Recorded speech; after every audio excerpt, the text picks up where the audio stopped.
got me running, got me running. Shake it, shake it, shake it, shake it. Raise your hands up. Raise them up.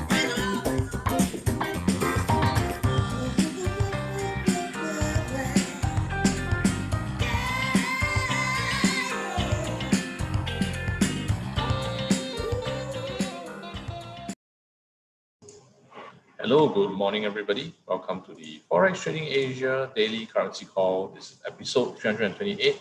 So it's the 7th of July, 11 a.m. here in Singapore, GMT +8. All right, so if it's your first time here, a big welcome.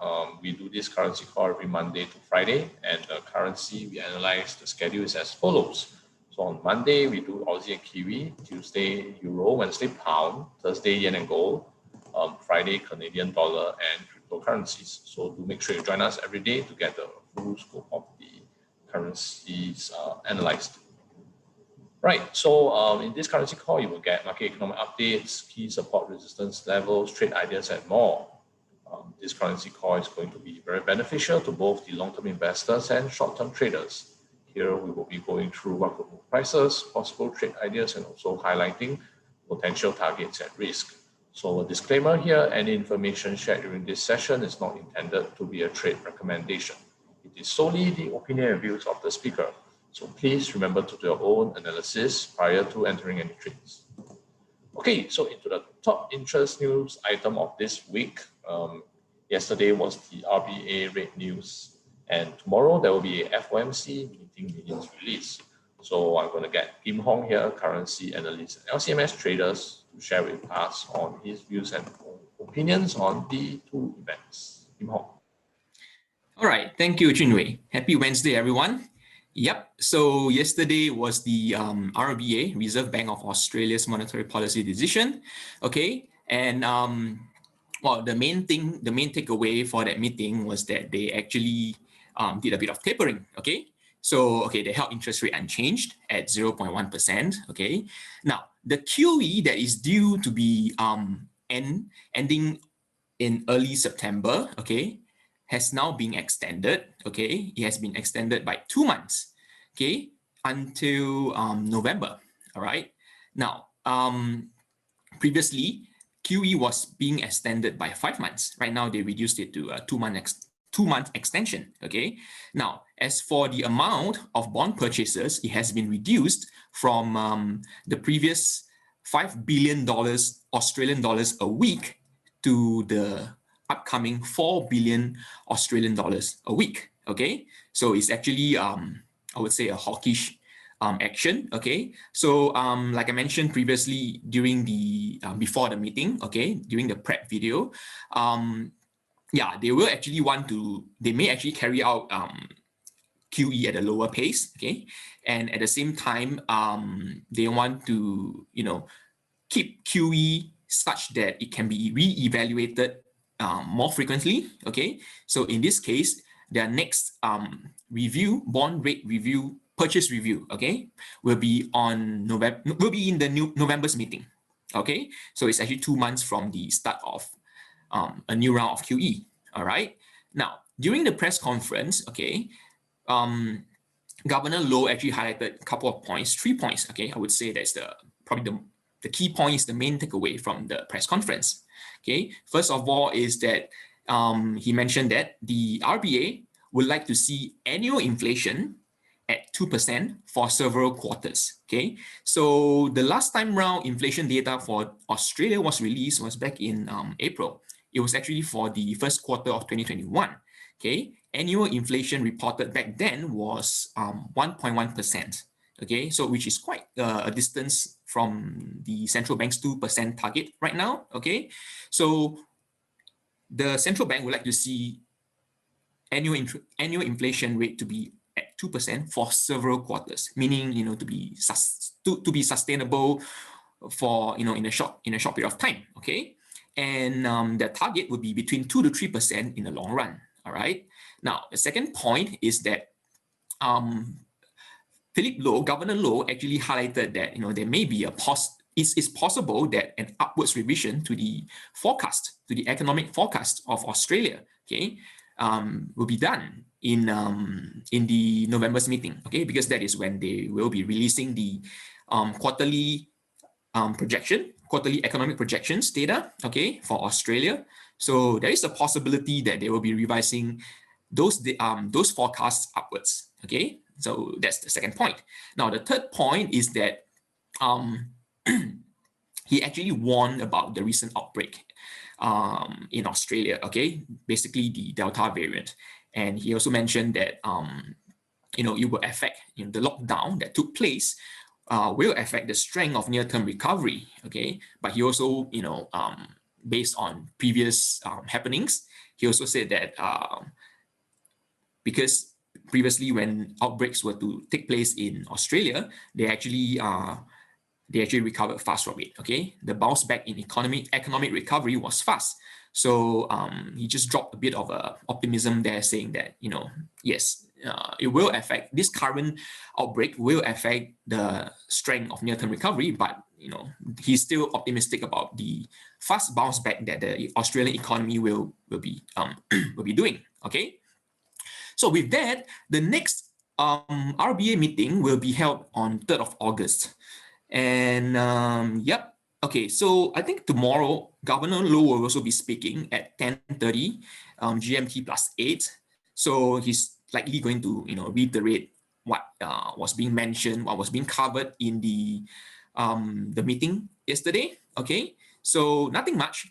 Well, okay, the thing is, upon the release of the meetings, the statement, okay, the conclusion and the press conference yesterday, Aussie dollar actually strengthened initially, and then it eventually weakened off. Like, you guys may be wondering what happened, right? Now, personally, I feel that this is actually a risk-off move, okay, from the market. Now, why is that the case? It is due to the upcoming FOMC meeting minutes, okay? Now, the FOMC meeting minutes, US FOMC meeting minutes, will be released tomorrow at 0200 GMT +8, okay? Now, just a quick recap on what happened, what took place during the June's meeting. Two main points, okay? First point, the dot plot that was released with the projection materials, okay, showed that more FOMC committee members are actually expecting a rate hike in 2023, okay, as opposed to the previous, maybe a hike in 2024 kind of projection, okay? So they actually shift, many of the members were actually more hawkish in this sense, okay? That's point one. Point two, Jerome Powell actually mentioned that monetary policy meeting in June actually includes talks on tapering of the quantitative easing, okay? So these 2 points are the main takeaway from the previous meeting. Now, what to expect for the FOMC meetings release, okay? I would pay attention to three points, okay? First point, when will the tapering be taking place, okay? Yes, it's a talk on QE tapering and things like that, but the market will be interested in knowing when, roughly when, or will it be soon enough this year, late this year, or maybe next year, early next year, or, the kind of thing. So when will it be taking place? That's the first point. Second point, by how much will the tapering be, okay? That's also a very, I would say, important point leading up to the next increase in interest rates, okay? Now, third point is inflation, okay? With the recent rise in inflation, okay, and, Fed has been, members of the Fed has actually been downplaying the inflation as being, transitory, it's just temporary kind of thing, it will fall back to the central bank's target of 2% in no time, all right? Now, we will also want to pay attention to whether members of the FOMC are still adopting this, transitory inflation kind of, this opinion, all right? So are they still going to be confident in their tone that, inflation is transitory, it's going to come back down soon enough by the end of the year and things like that. So, it's something that we want to pay attention to. So these 3 points will be important, okay? And if you are trading, personally, this time around, because there are things to look forward to, I personally wouldn't want to hold my trades over the release of the FOMC minutes, for like Because I mean, even if you're trading like yen pairs and maybe francs pairs, because of the whole risk off, risk on issue that involves safe haven currencies, okay, the Japanese yen, the US dollar, and the Switzerland francs, yeah, personally, I would say there will be an impact. There may be an impact in the movement of your of prices. So yeah, I just want to keep your trade short term and and see how it goes. All right. And with that, I will update you guys if there's any releases and any changes to the meeting minutes tomorrow. Okay. Okay. I think I see a question from Jintao Tai as usual. Did you make money from the RBA news event, 30 pips? Yes, initially, yes, I did. Well, it was a floating profit initially of 30 pips. Okay, but then because it was a long-term trade, I held on to it and it actually came back down. But my take is that because of the hawkish view from the Reserve Bank of Australia, it's still going to, my view is that Australian dollar is still going to strengthen at least in the short term. All right. Any more questions from anyone? No questions. Actually, I realized that the call has been quite quiet. Like nobody actually has been asking questions besides Jintao Tai. So actually, you know what, you guys, if you guys are actually not sure what I'm talking about, or a bit confused to any things that you guys want to clarify and things like that, just feel free to just type in the chat box and I will, just elaborate a bit more if I'm not taking up time from the other speakers. FOMC, which pair should we trade? No, don't trade. No, don't. Okay, if you guys are scalpers, okay, the reason why I say that you guys shouldn't trade the minutes is because the FOMC minutes is one very long piece of article. It's basically minutes, it's one long piece of article. And to look for hints on the 3 points that I mentioned earlier, it will take some time to actually scroll through and things like that. All right. So my suggestion is, if you guys are new to trading, and I know that there are probably like some new traders out there, yeah, just avoid this. Wait for the news to be released, and see what exactly went through the FOMC minutes before making any trading decision, because this is not like the monetary policy decision whereby oh, there's a cut in interest rate. Yes, we are going to you can just browse, you can just skim through the interest rate statement and have a rough idea of what happened. Like the previous monetary policy meeting, Paul said that it's a talk on there's talk on this tapering of QE. Okay, during the meeting, hawkish, right? The Fed carry forward their projection on the next interest rate hike, hawkish. So hence it's easier to trade that way, right? Because we get a hawkish view from the Fed, thus leading to the strengthening of US dollar. Okay, but this time around, things will be a bit tricky because you have to skim through like one long, one long essay thing, for the 3 main points. So my suggestion is just stay out for now and wait for the minutes to be released, see what happened, come back to the call and I'll give you guys update. Form your foundation, form the bias of your the bias of your foundation, fundamentals, and before trading the market. All right. Okay, with that, I'll hand it back to Jinwei. All right, thanks for that, Kim Hong. Yeah, so do look out for the articles posted out by Kim Hong. He will give us a good summary on the FOMC minutes usually. Yeah. Okay, so next off to the charts, we have Scott Andrews from Forex Briefcase Australia to start things off with the charts on dollar index. Scott. All right, thanks everyone. I hope that walk can look cool as well. So now, all right, so let's share the charts here, guys. So, and excellent questions as well. Also, Kim Hong, there's chatter that you're a rap enthusiast as well. So I was wondering if I could get some advice on how to improve my rap skills as well. Not trading related, but it's good to have some hobbies as well outside of trading too. But to the charts now. So the US dollar, we saw, has held up pretty strongly as well. And, some people might be thinking to themselves, the ISM data came in and it was a slight miss. But if we put it into context, now I'll bring up that screen here. I won't go into too much detail, but it was interesting to say the least that, markets were pretty strong. But if you have a look at it, obviously it did meet expectations. So we've got The composite PMI 63.7, slightly down on forecast. We've got the service PMI 64.6.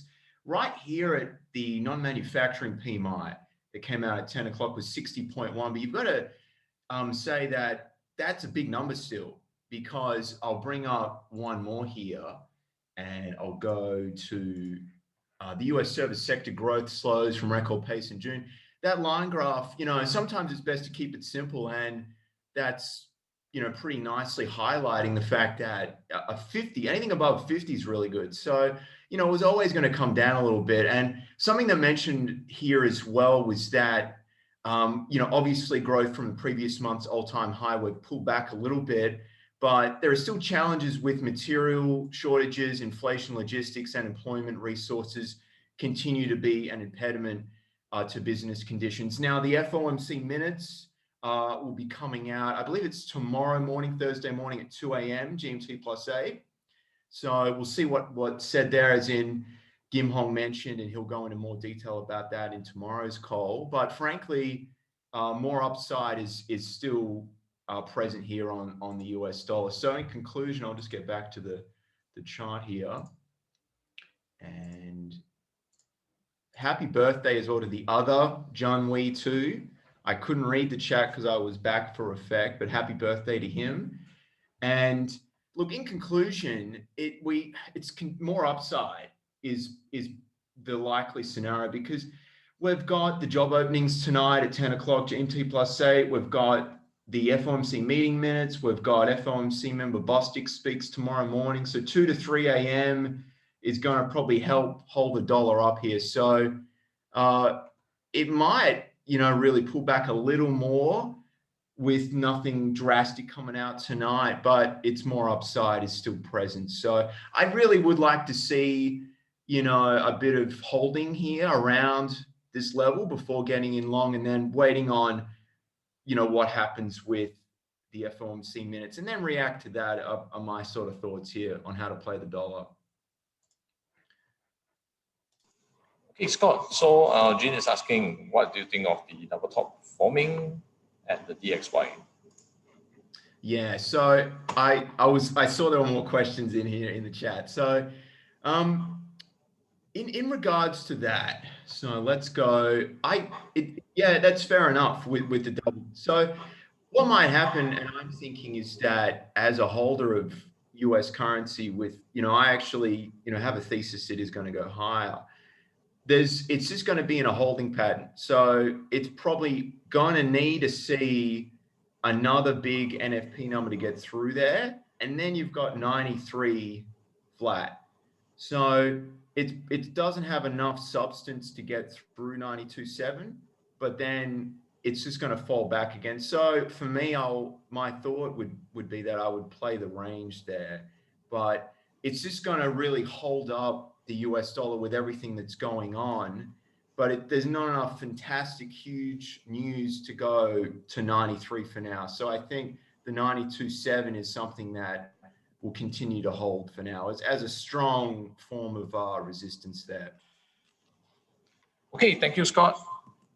Yeah, so Jean is asking Daniel to do a primer on scalping, but let's leave that to the end of the session today. So everybody stay tuned if you want to get some insights on scalping by Daniel. But right now we will head over to the currency focus today, which is pound. So pound currency focus today, we have Jin Dao Tai, founder of LCMS Traders. Founder of LCMS Traders trading account with more than $15 million on a daily basis. He's also an international speaker where he shares his views in FX in countries like Hong Kong, UK, US, Australia, Malaysia, Vietnam, Indonesia, and of course here in Singapore. So yeah, Jin, I'll pass the time to you now for the currency focus, pound. Thank you so much, Jinwei, and also from Kim Hong and Scott. Scott just disappeared, for all that insight into what has been happening. We've seen now, I mean, as much as we're talking about the pound dollar today, just a quick recap, Kim Hong went into a lot of detail about the Aussie dollar and the RBA news that happened yesterday. just to show you the charts here, one reason why I believe that we saw that big retracement, and I was just giving Kim Hong a bit of a poke about his 30 pip profit that he didn't close out, is also here where you have to respect, prices really respect key levels, and it actually came up to that 0.76 level, hit that point and just retraced all the way back down. So regardless of your trades, we look at, well, I look at trades with both the economic and the technical focus. So economic reasons, yes, we are expecting an upward move, which we saw pretty much immediately. We saw about a good, almost a 70 pip move upwards, but with that technical aspect hitting that 76 level, you have to respect that and turn it, and that's where it turned back down. I think that we might actually see it come back and test this 74.52 level as we spoke about on Monday, right? So got to get the discipline, got to get that key aspects into view. With that said, looking at the pound dollar on the H4 time frame here, you can see that the pound hasn't done too much. Over last week to now, we've only seen that 170 pip move, but it really hasn't been that much at all. That drop in the last couple of days has seen a retracement before now, almost coming back to its starting point at about 1.3795 or 1.38. So what could happen to the pound dollar here from this point onwards? Yes, we do have the US FOMC meeting minutes to be announced later or early tomorrow morning, right? So looking at the news here, the Forex Trading Asia.com economic calendar, looking at the news, today being Wednesday, there is some pound news, but we're not going to pay attention to that. I don't think it's a big price mover. The next thing to look at is the FOMC meeting minutes. And the guys have gone through all that in detail. We might actually see we definitely see volatility come around from the meeting minutes, but we might actually see, I think, some strength coming around for the US dollar. That's also the reason why I was asking Scott about the double top, and I like the answer where, despite that double top, that chart pattern might be there, but it's not always going to play out. A chart pattern doesn't always play out. So with that, I think that in line with what Scott was just sharing, I think that we might see now a little bit of a retracement, but the overall push back up towards that 92.70, possibly even towards a 93 level. So pay a bit of attention to the meeting minutes here. I don't think it will be too big a price mover, but it could set up for some US dollar strength coming around. Following from that, what's most important here is on Friday, we do have a lot of pound news, right? A lot of pound news. I wouldn't pay too much attention at this point to industrial and manufacturing production, but look at the GDP number month on month. It was a 2.3%. It is expected to be at about a 1.5 coming up. Why 1.5? We see the UK now opening up, so it will take a bit of time for it to gain that momentum back towards building a stronger GDP. So I think we might see a 1.5 for the UK on Friday. So if we do see a 1.5, previously 2.3, now 1.5, anticipate possibly some weakness in the pound dollar on Friday. Following on from that, we have a monthly GDP quarter-on-quarter change. This is a 1.5. I think that we might see a little bit of a weaker number here as well. So again, mindset, I'm thinking a weaker pound coming up with all this GDP economic data being released. So what you can look at, or what you can look for in terms of the charts, is here pound dollar on H4 time frame. The last time we spoke about it, I said that it was possibly going to trade, and this 1.3778 level is going to be crucial. It has come back down to this point again, right? So if I just extended this blue box across, it's come back down to this point again. What I anticipate here is that we might see it track lower. We might see it track lower towards a 1.3727 support. I actually think that it might go down a little bit further. Why I think so, I'll show this to you on the daily time frame. 1.3727 is quite a good level, but to really refine this level, I would say it has to be a bit lower, possibly towards a 1.37 flat, towards 1.37 flat. So going back to the H4, if you're trading that, you could be looking for selling opportunities if it breaks below that blue box, that blue area. But this would mean that if you're going to trade it, you have to manage it very closely. You have to be careful because at such a low point, I do think that volatility is going to be very high. We could actually see a big bounce off from this support point. So be very careful. I'll be looking to sell below that 1.3750 level. Stop loss, I will keep it very tight at about 30 pips. Your take profit could be about a 30 to a 50 pip take profit level towards the downside. You can see here that I'm keeping take profit and stop loss very tight because it is at such a low point. This would be something that if you want to enter that trade, you want to manage very, very closely given the news for the FOMC and the GDP numbers to be released in the next couple of days.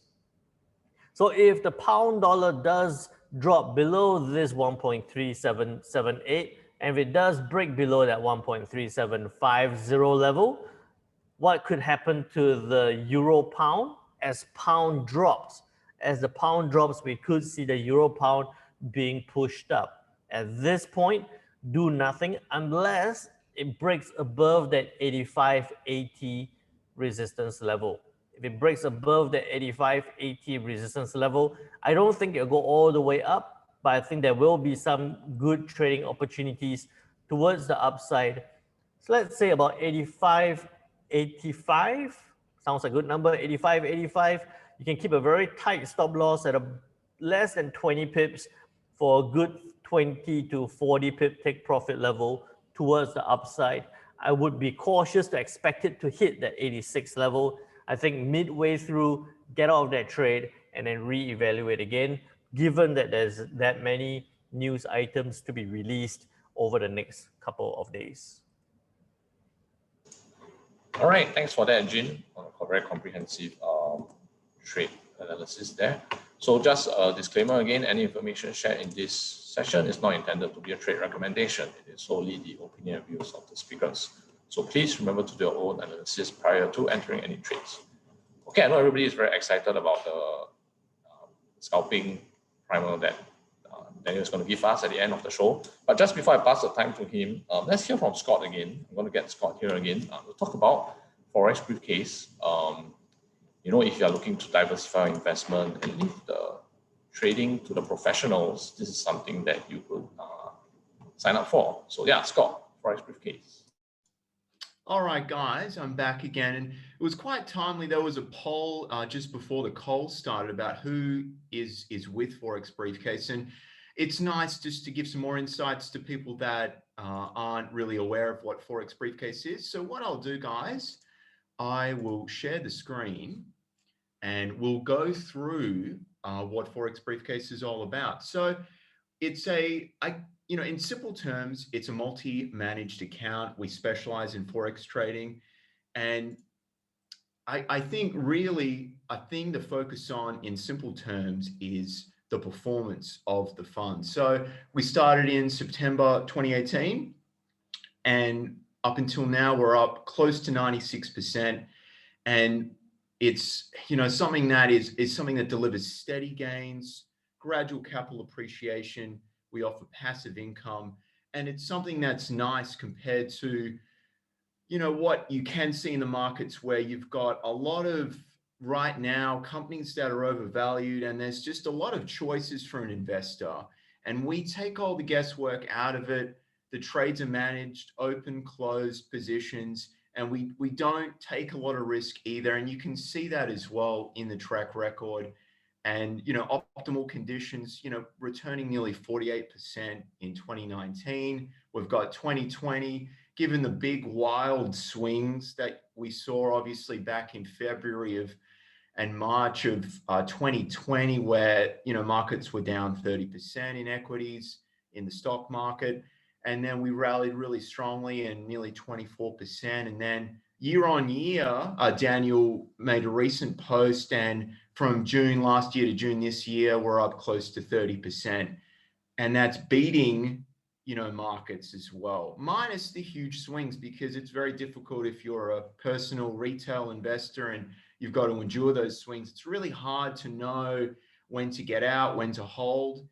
And in simple terms, what we do, average return of 3% a month. The max drawdown is negative 2.24%. Drawdown just simply means a losing month. So that's the worst month. And I think the best month was in 2018, around 12%. But recently, February was plus 6.5%. So that's, really nice. And then you've got more than 800 clients globally, and profitable months, we're at close to 88%. So out of 34 months, we've delivered 30 profitable months for our clients, and that's including me as well. So I am an investor as well, and I got in before I started working with them as well, and have to attest that the gains are really quite pleasing, honestly. Now, in regards to gradual capital appreciation, this right here really sums it up. Credit to Daniel as well for putting this together. But really, as you can see, and as in retail investors are exposed to all sorts of markets, we've got crypto exchanges. What crypto exchange is good? What's the next altcoin? It's all very difficult and can, really end up with a situation where you're in the market, it's going up a lot, and then it completely collapses very fast. So to this graph here, for less than 3 years, we're approaching 100% returns. Now, if you are involved in other investment options, you've got property, you've got stocks, you've got gold, you've got crypto. Something to really pay attention to is this is completely hands-free as well. And the fact that the curve here in the equity is nearly linear, and you just don't see that. And for people listening to this and you're wondering, investment options here and there, hedge funds, you've got to understand that this is typically restricted to individuals that are a wholesale investor. So it's very rare to have the capacity for retail to get involved in this as well. So I'm not going to keep going on. I could just keep going on about how I love Forex Briefcase, but if you'd like to know more, please just visit forexbriefcase.com, fully verified track record. Feel free to email me at scottandrews@forexbriefcase.com, or reach out to anyone here in the team and check out my YouTube channel, and I keep things completely transparent. But that's my presentation there, guys, on Forex Briefcase today.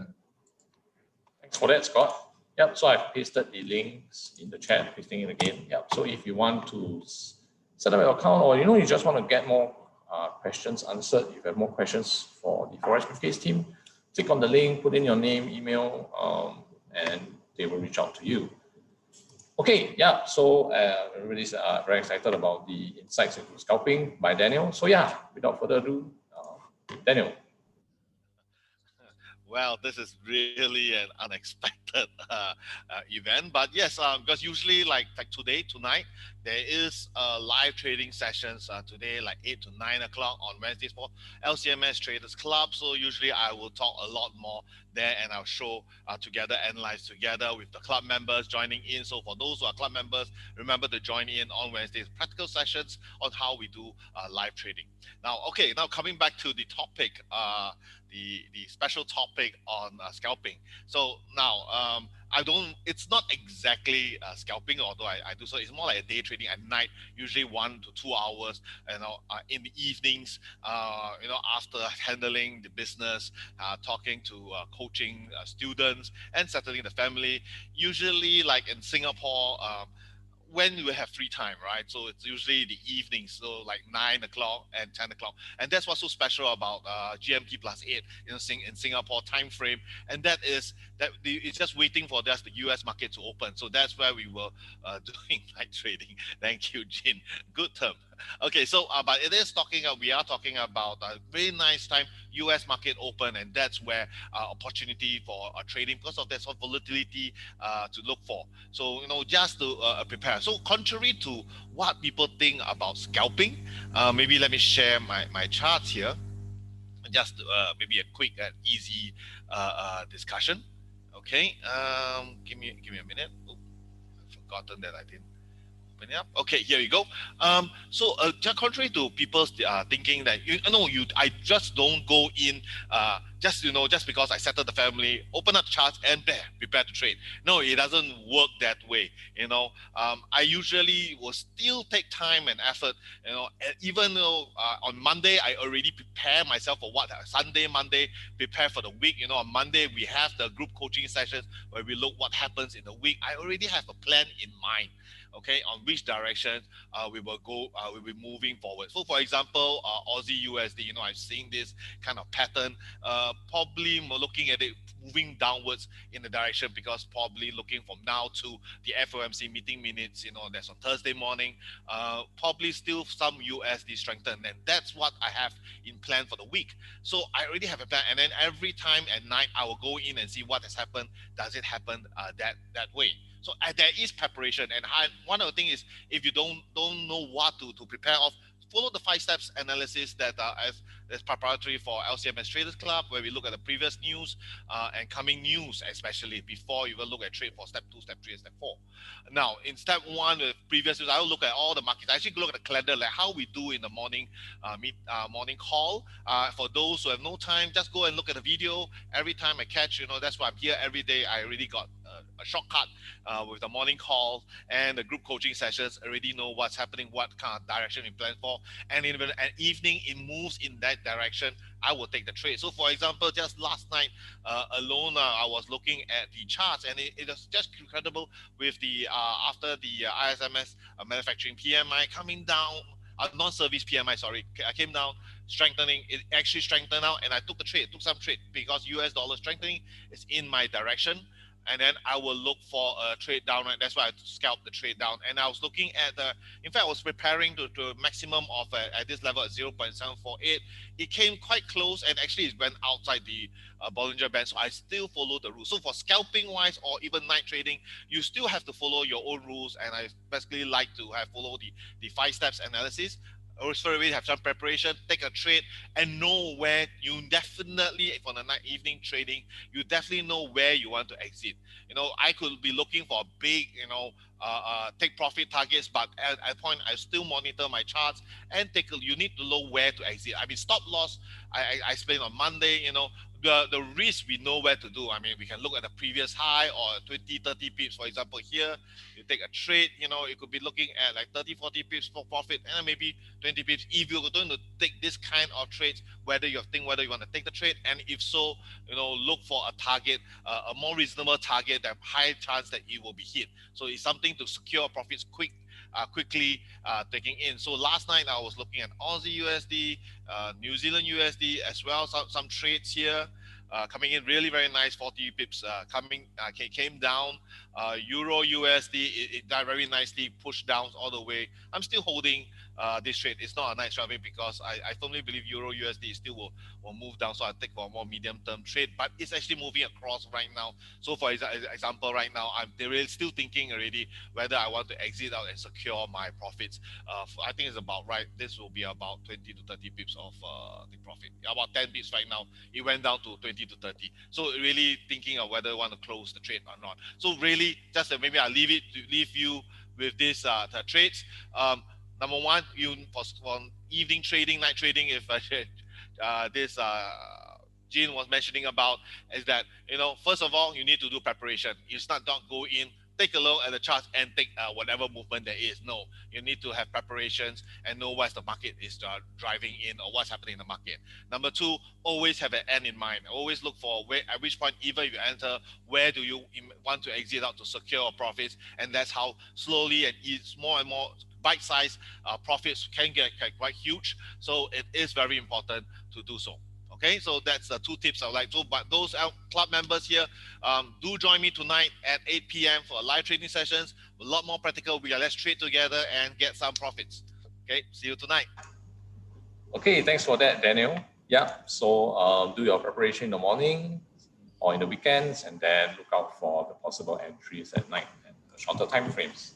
Okay, so yeah, we have come to the end of the session, quite a long session today.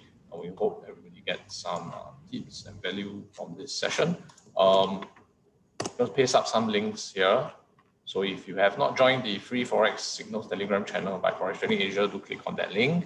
Subscribe to the YouTube channel by SMS Traders for the daily recordings. And you keep hearing Daniel talk about these 5 steps, 5 steps. Yeah, do check out the Udemy course that Jin has put up. It's only $20. Buy the course and watch the video. And then if you want to join the 2 webinars every week, we have the Traders Club, and the link is there. And of course, the Forex Briefcase link if you're looking to set up your own managed account. All right, so yeah, we've come to the end of the session. We will see you guys tomorrow for the yen and gold analysis. Thank you. Bye.